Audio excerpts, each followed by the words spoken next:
Hello दोस्तों, मेरा नाम अमित और मैं स्वागत करता हूं आप सभी का अपने यूट्यूब चैनल अमिताज क्लासेस में। दोस्तों यहां पे हम बात करेंगे आरआरबी एनटीपीसी यानी कि रेलवे रिक्रूटमेंट बोर्ड की तरफ से नॉन टेक्निकल पोस्ट जो आई हुई हैं उनकी वैकेंसी के डिटेल के बारे में। ठीक है, टोटल पोस्ट कितनी है? 35,277 है। और इन 35,277 पोस्ट के लिए कौन कौन बच्चे एलिजिबल हैं, क्या एजुकेशनल क्वालिफिकेशन होनी चाहिए, एज क्या होनी चाहिए, पेपर कितने स्टेज का होगा, क्या क्या होगा, इन सब चीज़ों के बारे में हम इसी वीडियो में समझ जाएंगे। ठीक है, इसके बाद हम बात करेंगे कि कौन सी बुक पढ़ें, बेस्ट स्ट्रेटजी कौन सी अपनाएं, और एग्ज़ाम जब होगा तब तक हम कैसे तैयारी करें कि हम पूरा प्रिपेयर हो सकें। अमिताज क्लासेस यानी कि मैं आपकी कैसे हेल्प करूंगा इस एग्ज़ाम के लिए, इन सब चीज़ों के बारे में हम बात करेंगे आगे।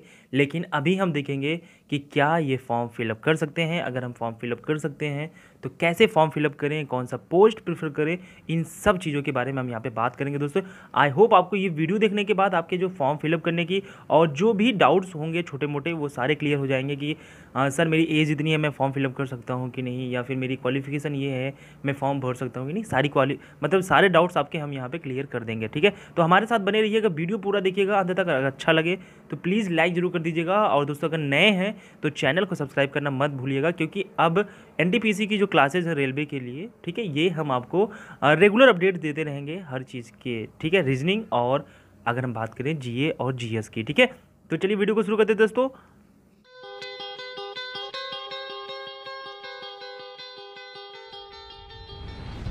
ठीक है, आप दोस्तों ये एक पीडीएफ है जो कि आपने अभी तक देख लिया होगा, लेकिन हम यहाँ पे देखेंगे कि आपके काम की क्या चीज़ है वो। ठीक है, तो चलिए सबसे पहले शुरू करते हैं। यहाँ पे हम देखते हैं कि ये जो फॉर्म आया हुआ है इसका स्टार्ट कब से है, फॉर्म भरने की तारीख और लास्ट डेट क्या है, और जो है इसके टेंटेटिव एग्ज़ाम डेट कब से हैं। ठीक है, तो आप ये फॉर्म 1 मार्च को भर सकते हैं शाम को 4 बजे से, यानी कि 2 तारीख से आप समझ लीजिए मोटा मोटा। ठीक है, उसके बाद जो क्लोजिंग डेट है वो 31 मार्च है, यहाँ पे आप देख रहे हैं।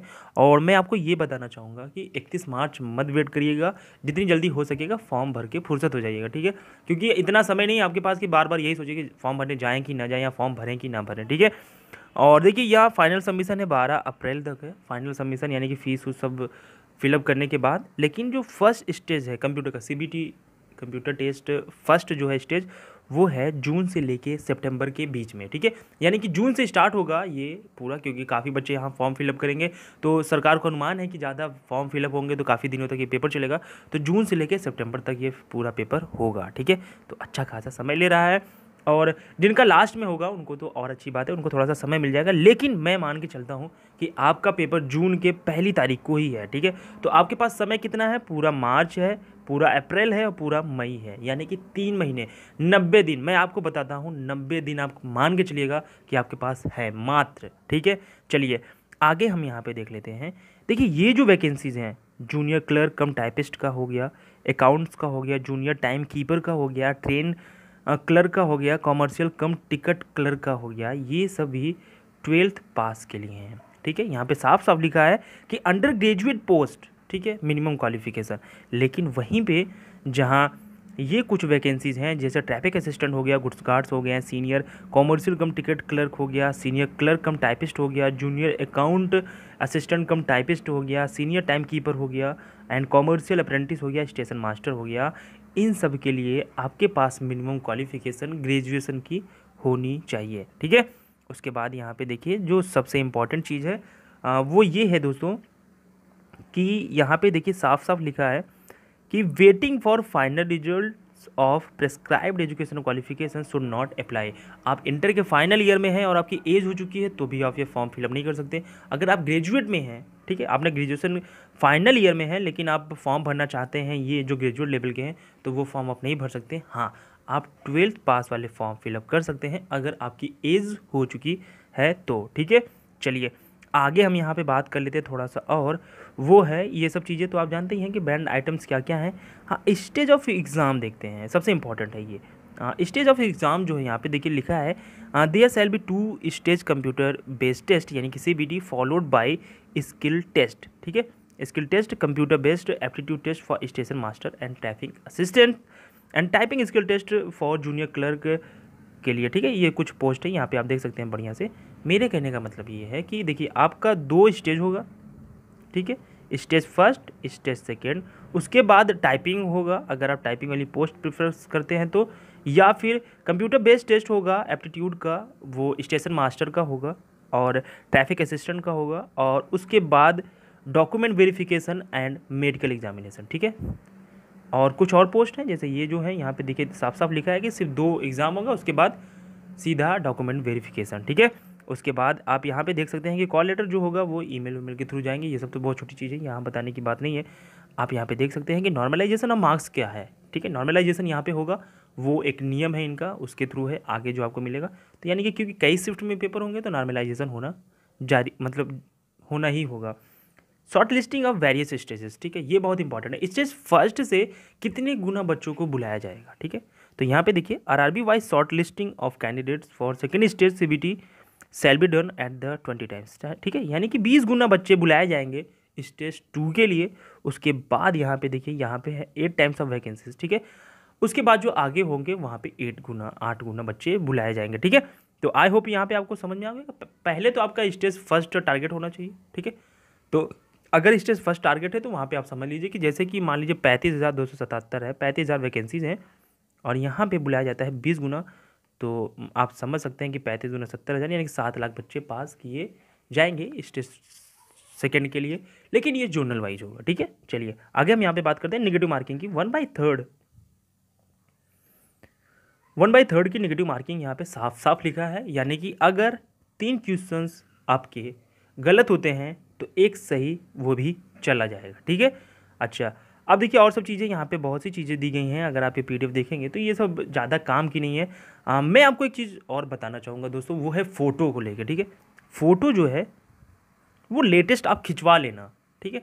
मतलब मेरा ये कहने का कि 6 मंथ पुरानी फ़ोटो मत लगाना ताकि आगे आपको दिक्कत ना हो, ठीक है। लेटेस्ट फ़ोटो लगाइएगा अभी हाल फिलहाल की खिंचवा के, और जो अकाउंट पैसे जो आप देंगे वो अपने अकाउंट से दीजिएगा, ठीक है। फ़ीस जो आप देंगे वो हम बताएंगे आगे कितनी फ़ीस है, वो फ़ीस जो होगी वो आप अपने अकाउंट से दीजिएगा ताकि जो पैसे रिफ़ंड में दिक्कत ना हो, ठीक है। और फ़ोटो के लिए खासकर ख्याल रखिएगा। देखिए यहाँ पे मेडिकल के लिए दिया गया है, medical standards for the post, ठीक है। देखिए डिस्टेंस विजन होना चाहिए 6/9 विदाउट ग्लासेस, ठीक है। उसके बाद नियर विजन है जो कि 0.6 विदाउट ग्लासेस।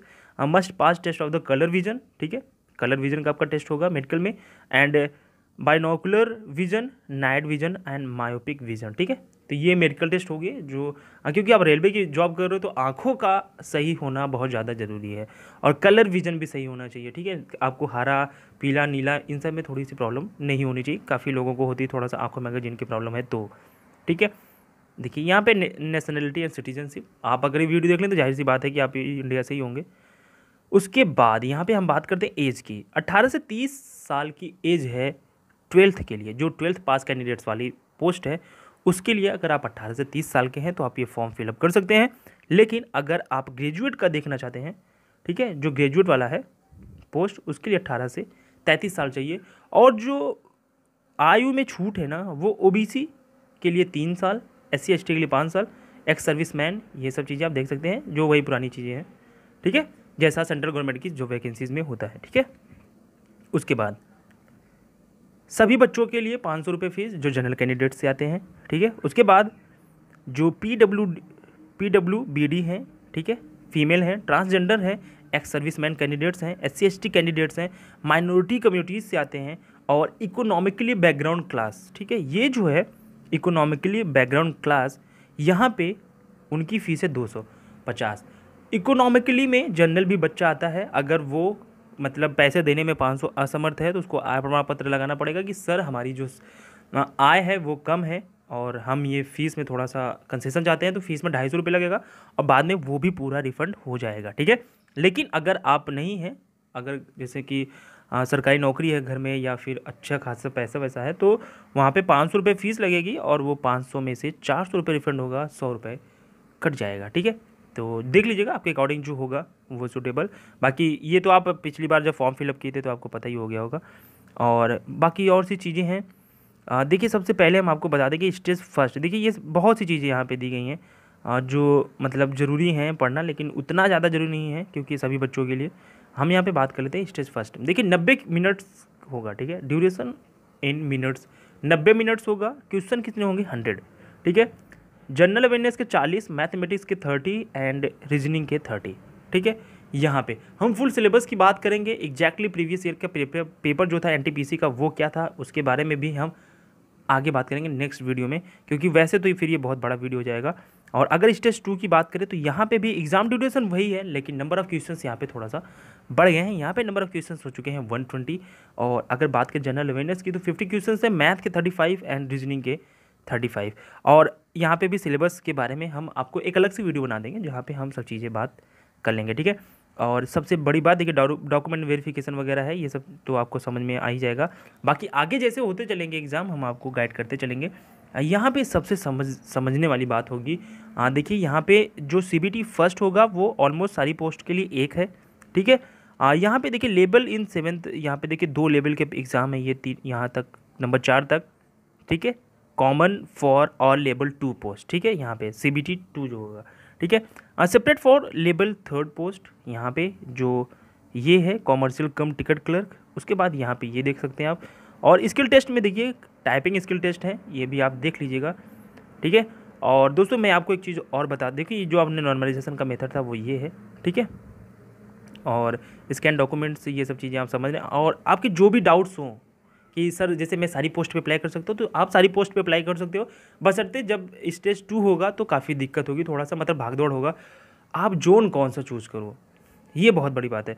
तो मैं तो यही रिकमेंड करूँगा आपको कि जोन जो है मैं एक बार डिटेल्स में देख लेता हूँ कि कौन से जोन में कहाँ पे ज़्यादा है, उसके बाद हम आपको मतलब डेफिनेटली सही बताएंगे। लेकिन मेरे हिसाब से जो आपको सूटेबल पड़े, जहाँ आपके ट्रैवलिंग में ज़्यादा दिक्कत ना हो, नहीं पता चलिए देखिए, क्योंकि मैं आपको बताऊँ जून से लेके सितंबर तक पेपर होगा, ठीक है। अब अगर आप यूपी में रहते हैं और आपने साउथ जोन चूज़ कर लिया, चेन्नई वगैरह, ठीक है, और आपका पेपर मान लीजिए जून के बीच में है और उसी समय कोई और पेपर लग गया, तो आप यहाँ से एक पेपर आपको छोड़ना पड़ सकता है। तो इसलिए अपने अकॉर्डिंग लीजिएगा दोस्तों। देखिए क्योंकि आप तैयारी कर रहे हो तो जाहिर सी बात है बहुत सारे फॉर्म फिलअप करेंगे। तो जब बहुत सारे फॉर्म फिलअप कर रहे हैं, जो भी चाहे FCI का हो, CWC का हो, और जो इतनी भी वैकेंसीज आ रही हैं फॉर्म फिलअप कर रहे हो, तो अपने अकॉर्डिंग लीजिएगा। अगर मेहनत आप करते हैं तो जो जोन आप चूज़ करेंगे वहाँ पे भी सिलेक्शन हो सकता है। ज़्यादा सीटों के पीछे मत भागिएगा, क्योंकि सब बच्चों की सोच यही रहती है कि जहाँ पे ज़्यादा सीट हो वहाँ भरो, कम सीट है तो वहाँ ज़्यादा मतलब कम बच्चे भरेंगे। ऐसा नहीं, अपने अकॉर्डिंग चूज़ करिएगा जहाँ पे आप सूटेबल हो। बाद में नौकरी भी मिल जाएगी तो भी आप छोड़ दोगे, ठीक है। और अगर हम बात करें पोस्ट कितनी, कौन कौन से पोस्ट अप्लाई कर सकते हैं, तो आप देख लीजिए कि कौन कौन से पोस्ट के लिए आपकी एलिजिबिलिटी है, वो सारे पोस्ट आप अप्लाई कर सकते हैं। बिल्कुल अप्लाई करिएगा और तैयारी अच्छे से करिएगा, ठीक है। और अमिताज क्लासेस आपकी क्या हेल्प करेगा, ये महत्व रखता है। तो मैं आपको बता दूं, मैं आपके लिए रीजनिंग में पूरा सहयोग करूंगा, ठीक है। और लॉजिकल रीजनिंग पे आऊँगा, जो कथन और निष्कर्ष वाले क्वेश्चंस हैं इन सबको पूरा अच्छे से समझाने की कोशिश करूँगा। और GA GK GS और साइंस ये सब चीज़ें तो चल ही रही हैं, और जो वैसे चल रही हैं जो एग्ज़ाम के लिहाज से इंपॉर्टेंट है। बुक्स की क्या कौन कौन सी आपको पढ़नी पड़ेंगी, इन सब चीज़ों के बारे में हम बात करेंगे। बस आपको करना क्या है कि चैनल को सब्सक्राइब करना है और अपने दोस्तों तक रिकमेंड करना है कि हाँ देखिए ये चैनल है जहाँ पे थोड़ा सा अच्छे से बताया जाता है हर चीज़ें, जो आपके काम की चीज़ें होंगी वही हम बताएंगे, ठीक है। तो वीडियो देखने आपका बहुत बहुत शुक्रिया दोस्तों, धन्यवाद।